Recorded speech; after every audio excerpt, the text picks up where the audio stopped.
anak-anak, apa kabar hari ini? Semoga semuanya sehat dan semangat belajar ya. Hari ini kita akan mempelajari bagaimana cara membaca, menyusun, dan menginterpretasikan data dalam bentuk diagram seperti diagram batang dan diagram lingkaran. Tapi sebelum mulai, yuk kita berdoa dulu. Berdoa dimulai. Selesai? Siap bermain sambil belajar?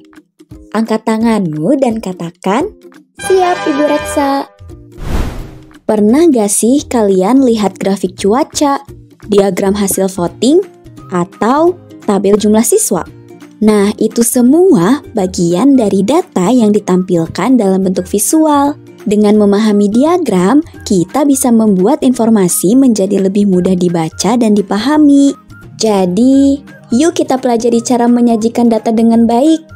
Di akhir pembelajaran, kalian akan mampu merancang cara mengumpulkan data berdasarkan pertanyaan, mengumpulkan dan menyajikan data, dan menginterpretasikan data menggunakan diagram batang dan diagram lingkaran. Tahukah anak-anak, diagram adalah cara menyajikan data dalam bentuk gambar. Ada banyak jenis diagram, seperti diagram batang, diagram lingkaran, dan diagram garis. Yuk kita pelajari langkah-langkah membuat diagram batang. Langkah pertama, kita harus tahu dulu topik apa yang ingin kita ambil datanya. Misalnya, kita ingin tahu hobi apa yang paling disukai oleh teman-teman di kelas. Pertanyaan ini akan membantu kita mengumpulkan data yang relevan. Setelah bertanya ke teman-teman, kita catat hasilnya dalam bentuk tabel seperti ini. Tabel ini disebut tabel frekuensi. Disinilah kita bisa melihat jumlah siswa untuk setiap hobi. Sekarang, ambil kertas grafik atau kertas kosong. Gambar dua garis tegak lurus seperti huruf L. Garis mendatar atau horizontal untuk nama hobi, garis tegak atau vertikal untuk jumlah siswa. Kedua garis ini disebut sumbu X dan sumbu Y. Nah, sebelum kita gambar batang, kita perlu menentukan skala pada sumbu vertikal atau sumbu Y. Skala adalah nilai yang diwakili setiap garis atau kotak pada sumbu Y. Contohnya, dari data, jumlah siswa terbanyak adalah 10. Maka kita bisa membuat skala seperti ini. Sumbu X atau yang mendatar diisi nama-nama hobi. Hobi membaca, bermain bola, menyanyi, dan menggambar. Sumbu Y atau yang tegak diisi angka berdasarkan skala tadi. Misalnya dari 0 sampai 10. Untuk setiap kategori hobi, buat batang persegi panjang yang tingginya sesuai dengan jumlah siswa. Buat batang dengan lebar yang sama dan jarak antar batang harus rata dan konsisten. Setelah semua batang selesai digambar, langkah terakhir adalah memberi judul diagram. Seperti diagram batang hobi siswa kelas 7 SMP. Judul ini akan membantu pembaca memahami isi diagram dengan cepat. Setelah kita belajar cara membuat diagram batang, sekarang kita lanjut ke jenis diagram berikutnya, yaitu diagram lingkaran. Tahukah anak-anak, diagram lingkaran digunakan untuk menyajikan data dalam bentuk persentase dari suatu keseluruhan. Setiap bagian dari lingkaran disebut sektor, dan besar sektor ditentukan berdasarkan persentase data yang diwakilinya.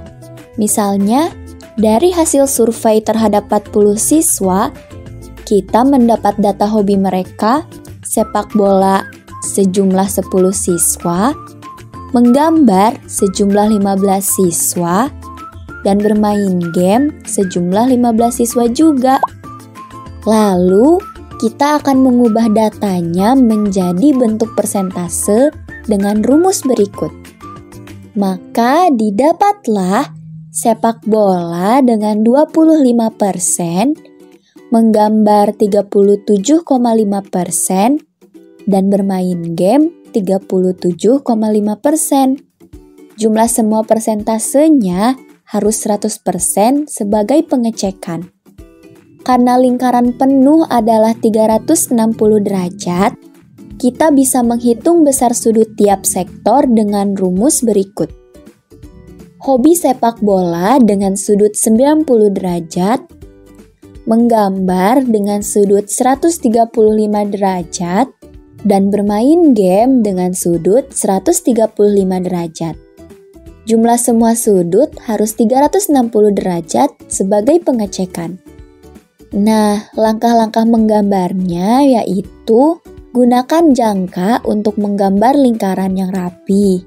Lalu, tentukan titik pusat lingkaran dan buat satu garis lurus dari pusat ke tepi sebagai garis awal untuk mengukur sudut. Kita mulai dari garis awal tadi. Gunakan busur derajat untuk mengukur besar sudut. Ukur 90 derajat, beri nama sektor itu sepak bola. Dari ujung garis sektor pertama, ukur 135 derajat, lalu beri nama menggambar. Sisa lingkaran secara otomatis merupakan 135 derajat, lalu sisa tersebut beri nama bermain game. Gunakan penggaris untuk menarik garis dari pusat ke tepi, membentuk batas antar sektor. Agar diagram terlihat lebih menarik dan mudah dipahami, warnai setiap sektor dengan warna berbeda.